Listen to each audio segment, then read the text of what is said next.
What's up, guys? Welcome to Philadelphia and welcome to another video bringing you the real life stories of so many that are dealing with homelessness and living on the streets. According to the Philadelphia Office of Homeless Services, 18% of the city's homeless population is unsheltered and living in places unsuitable for human habitation. Today, I bring you the story of Terrell.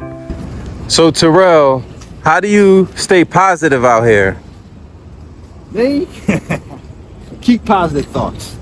Okay. You know, think of good things. Stay away from all the negative stuff. Stay away from negative people. Stay to myself.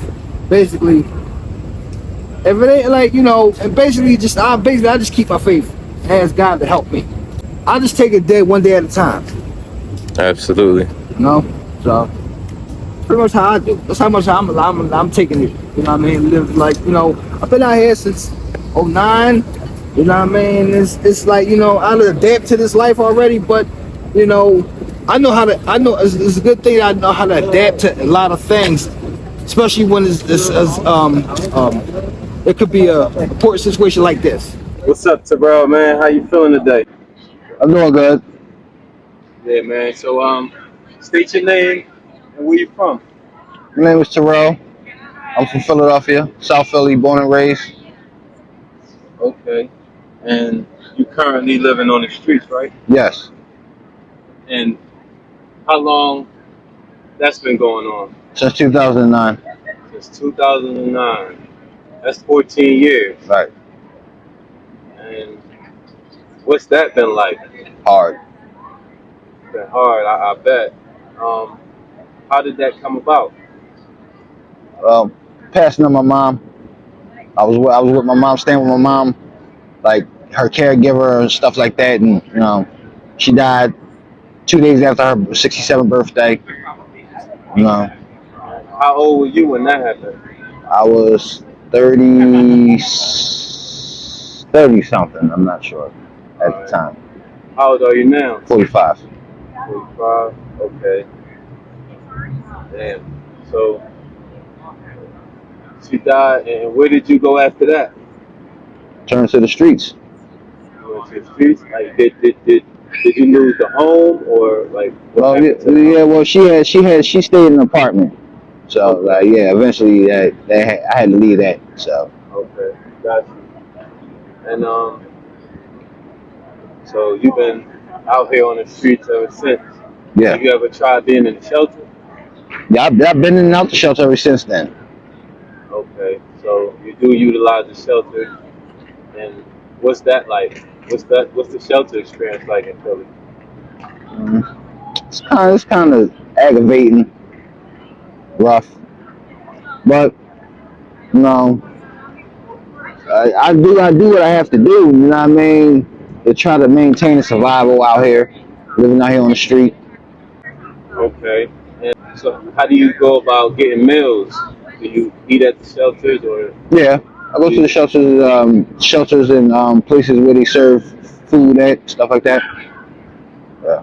Okay, and do you get money from the people here in Philadelphia? How do the people treat you on the street? Well, people out here on the street, I don't exist, pretty much, to them. When I ask for help, they just walk past me like I'm not there. They don't hear me when I speak to them. They don't see me when I say something to them. They just look past me. How does that make you feel? Makes me want to grab something and smack them upside their head with it, but that ain't worth it. Right, because nobody don't really owe you nothing, but it would be nice for people to have a little compassion, right? And try to look out for the people and understand, somebody is dealing with a hard time. And so, how often do people stop and give you a little help? Very few of them. Very few of them. Some people sometimes I don't even have to ask them for nothing. They see me sitting down on the ground or whatever. They just come up sometimes and give me a couple of dollars or give me a meal or something like that. That's good. How often does that happen? Very rare, very frequently. And how does it make you feel when people do show some love? Oh, it's a warm sensation in the heart. That's good, man. So, have you ever used any drugs or alcohol to cope? No, don't have to. Okay, that's good. And do you have any friends and family that you're in contact with? Yeah, I have a brother, my uncle, a couple of cousins. Yeah. And do they help you out in any way? Mm, their situation is kind of like mine's, rough, but if they could, they would. But I don't. I don't depend on them. I don't go to them asking for help. Because they got their own problems in life. So like, I don't want to be a burden to their problems. So I just don't. Like, they know I'm out here, but they just don't like. I don't ask them for no like assistance. If I happen to see them or something like that, they might. If I happen to see them in my travels or something like that, then yeah, they'll help me out. But like, it's very rarely I ain't see my family. It's very rarely I see my family because I ain't seen them since my mom passed away. So, and my brother, he live all the way on. He live in Pittsburgh. My cousins, they all around. They scattered all around the city. So, And what's the hardest part about being out here? hardest part about being out here, I'ma say the weather. Dealing with the weather? Yeah, when it rains, you gotta seek shelter, seek out of the rain, whatnot. Or if it's too hot, you gotta find a cool, shady spot to sleep, chilling. You know what I mean? Well, if it's too wintertime, Oh, it's wintertime? Wow. Now I'm gonna tell you this. If it's wintertime, guess what? You better get off the street. I'm gonna tell you. so what do you usually do in the wintertime? In the wintertime, I make money. I shovel, go through. I make money. Wintertime is my time to make money. Okay. There's a lot of money to be made in the snow. Gotcha. Just warming properly, I'm good to go. Gotcha. Yep. All right, and either from being out here or before you came out here, do you feel like you have any mental issues? I haven't got to that point yet. Okay, that's good.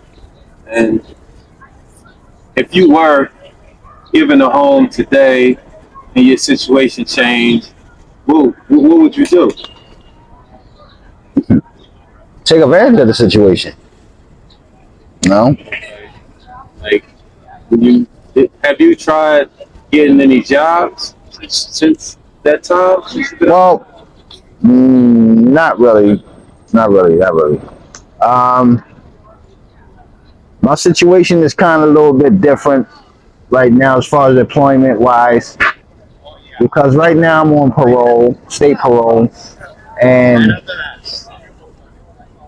I ain't really. I'm trying to get through that part first before I even like. I'm trying to get through that part first before I even start like really get my life back together in order. So like I want to get that part out of the way of my life, so I can just start over fresh. Okay. So, you do know if, in fact, you were given a home, you have to, work and, be able to maintain and be responsible. Right. Things like that. Right. So, you said you're on the road. Have you been in and out of prison since '09? Or this dates back? Pretty much in and out. In and out of prison during this time? Yeah. Okay. And out there. Let's go back a little bit. Before your mom passed, let's go further back. What was your childhood like growing up? You said you grew up in South Philly, right? Right. What was your childhood like growing up? My childhood was like, it was like any other childhood. Like, my mom, she did the best she could with us. You know what I mean? Yeah, my mom did the best she could with us, and like, she did like, she showed her love to us. You know what I mean? Did the best we could with us. You know what I mean? So like, pretty much like as her son, I try to do the best I could with her. You know what I mean? But sticking by her side, doing whatever she asked me to do for her, helping her out. You know. What do you think would be needed to help you live the life that you want? Financially, money. That's always the same. But yeah, money. Basically, me on the other hand, like I have two children who I have not seen since they was babies. So what will help me like really get on my feet and do the right thing for myself, and you know what I mean, is to have some kind of motive and some kind of drive to really put myself in perspective and do the right thing for myself, because like my children, I love them. You know what I mean? I haven't seen them since they was babies. Wow. So like they probably wouldn't even, if they had walked through here, anywhere right through here right now, that they probably wouldn't even notice me. They wouldn't even recognize me. You know. Wow, but I would recognize them, but they probably wouldn't recognize me. That's crazy, man. So it's definitely time to try to get things turned around, at least for them. Yeah, you know I'm saying, just definitely. To be able to be a little present and to give them, some of the knowledge you got. I'm sure you learned a lot just being out here. Mm-hmm. You know what I'm saying? And it'll be good to be able to pour into them. Right. You know what I'm saying? How do you feel that the government or people in charge here in Philadelphia treat people that's on the streets of homeless? They don't care. They don't care. What kind of experience? I mean, if they did, if they really wanted to end this homeless society situation, they put all their money into building all these houses and properties and stuff like that. But you got more people out here on the street homeless. You know what I'm saying? And y'all don't want to take the time to try to help clean up the homelessness population off the street, when you could put them in these homes, these places of all the money that y'all spend, the city spends, building these properties up. Pretty much I don't understand that, but they all about self, for real. That's the way I see it. It's all about money with them, so they don't care about about another life. So if it ain't about money, they ain't about nothing. Hey Terrell, what's a normal day like for you out here? Normal day is like waking up, man, and like basically like doing the same thing every day, man, trying to survive, take it one day at a time and learn how to, trying to figure out a way to try to get past this situation I'm in. Being out here is like being inside, but it's the opposite, it's the reversal. I'm looking at it like right now, all this sky overhead, over my head, it's like my roof. You know what I'm saying? So basically, I'm pretty much indoors, but really outdoors. I treat the outdoors like I'm indoors. So, you know what I mean? I look at it different, like I'm still indoors. You know what I'm saying? But I don't pretty much look at it always like I'm homeless. You know what I'm saying? Because I pretty much look at it like, you know what I mean? This whole overhead, this whole thing is a house, basically. So you said you've been out here since '09, and you've also been in the shelter. So you haven't tried or haven't gotten any help with like housing from the city? What's your I have. I'm on a waiting list for my housing, and my name made the drawing on the lottery list of the housing, which will take me 5 more years before I even get to step foot into it. So you said 5 years? Why do you have to wait 5 years? That's a good question, because like I know a lot of people out here on the street to this very second right now who have housing, who've been approved of their housing and don't know and won't do nothing to go into it. You know, the people outreach and everybody else that know these people come and find these people, and when they find them, they tell them about the good news that they got for them, and then they act like they don't want to take no action towards it to helping themselves. Me, if it was me, if somebody came up to me and told me that I was approved for my housing and they had a house for me right now, a place for me to live right now, I would be off these streets really so fast these trees will fall down. Absolutely. You know. For anybody that watching, anybody that's seeing this, what would you like to say to anybody out there about, you know, your situation, or, you know, just in general? Well, just in general, I'm gonna say this. The way I see it, it's hard out here, you know. And I understand people work hard for their money, and you know, I don't take pride in asking people for what they work hard at, you know. But a closed mouth never get fed.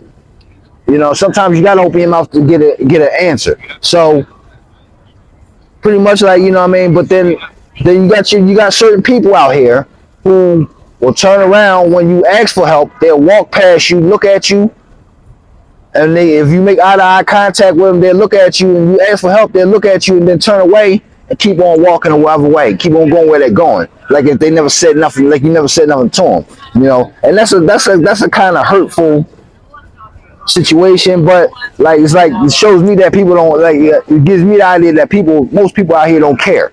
You know what I'm saying? Because it's not them. But when the table turns and their luck comes down and fall, and they have to come down to this level that I'm on, you know what I'm saying? Then they'll get the full idea of experience of what this is like. What do you feel is the biggest misconception that people have about people in your situation? Well, other people who looks at my situation only looks at the situations like we either lazy, want to use drugs, don't want to work, or don't want to do something productive with ourselves. So, you know, but that's not always the case. Sometimes it's a little hard because it depends on the circumstances of the situation of a person, of the individual. You know what I'm saying? So, like, yeah, everybody got different situations. Okay. What advice would you give to somebody so that they won't end up in a situation like this? Best bet I can tell you is this. My advice to anybody who is not in this life and don't know what this life is like: maintain your responsibilities and do what you're supposed to do to keep yourself and your family safe. And keep a roof over your family's head and your head too. Because living out here, it's not easy. All right, Terrell, man. Thanks for your time. Thanks for sharing your story. You know, keep being positive, keep putting good out into the universe, and keep God first, man. Yes, sir. And just keep having the good energy that you have. That's man. right. And I appreciate you, your time, No problem. and everything, man. Thank you. You're welcome.